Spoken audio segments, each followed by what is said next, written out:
I love going to the Rockies. I used to do mountain climbing, but now in retirement, I enjoy photographing and painting the mountains. I have the time to do this sort of thing now, so I figured I should head off to the Rockies. Why? Because I could. I take out the rear seats of my CRV and lay down a single mattress and have very comfortable sleeps.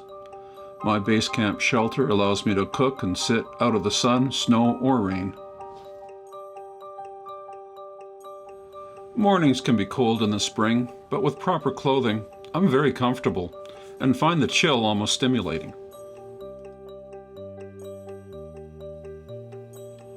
Being late April, it showed that winter was still battling it out with spring, and winter was winning. There were periods of chilly sun, but it was frequently replaced with wind and snow flurries. Painting and drawing became problematic, but exploring and photography were entirely doable and very enjoyable.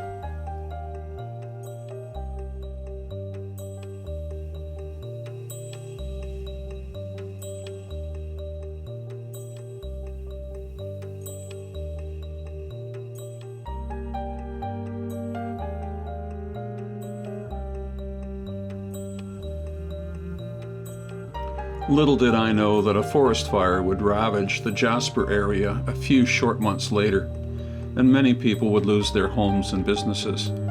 It's something to remind me to not take things for granted, to take advantage of my opportunities, and try to protect what I hold dear. All the more reason for me to do trips like this.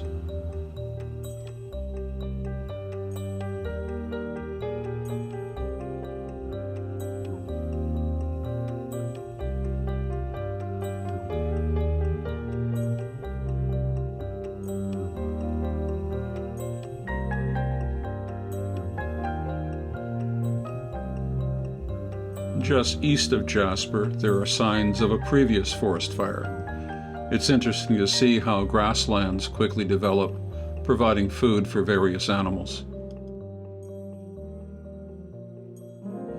Just above the western side of Jasper is the Pyramid Lake area.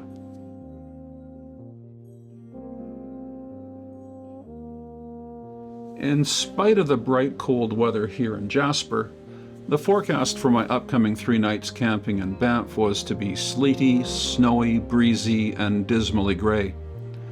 On my last morning here, I sleepily took out my iPad, linked it to my iPhone, and canceled my campsite reservation in Banff, and found an inexpensive motel in Canmore instead.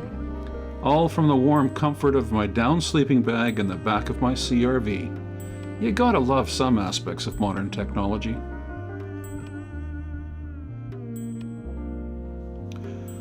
So I packed up and left Jasper and headed to Canmore.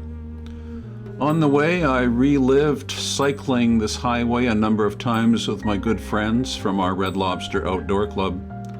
Over the years, we have created many very good memories together.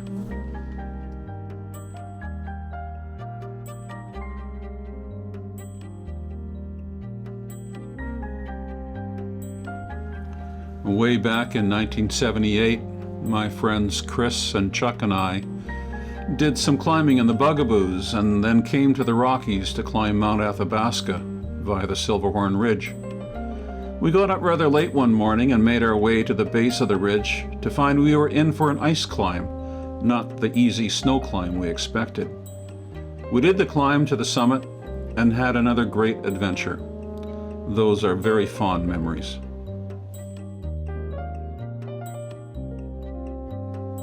Back in the spring of 1982, my friends Chuck and Ken and I skied up the huge Saskatchewan glacier and spent a couple of nights in an igloo. We managed to get our cross-country skis up onto the Columbia ice field, and we ascended Snow Dome, the hydrographic center of North America, before cloudy weather stifled other possible ascents. It was a terrific adventure in what felt like a very imposing glacial environment.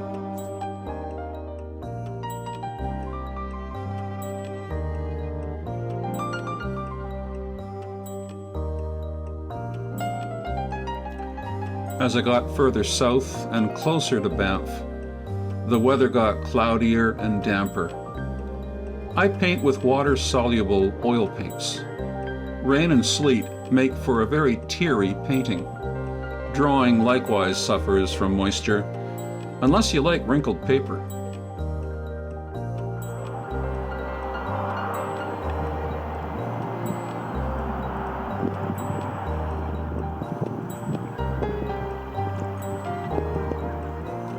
Fortunately, I have always had a variety of interests and hobbies. One of them has been photography. So in spite of the sleet, the environment presented some great photographic opportunities.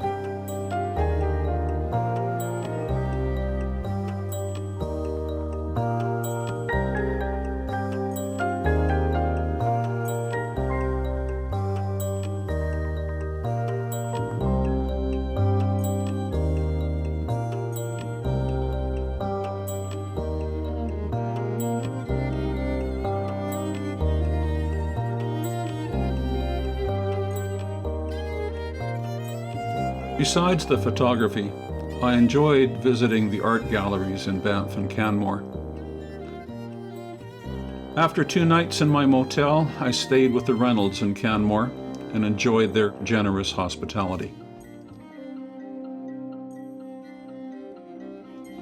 Just as you cannot stay on the summit forever, I needed to start on my way home.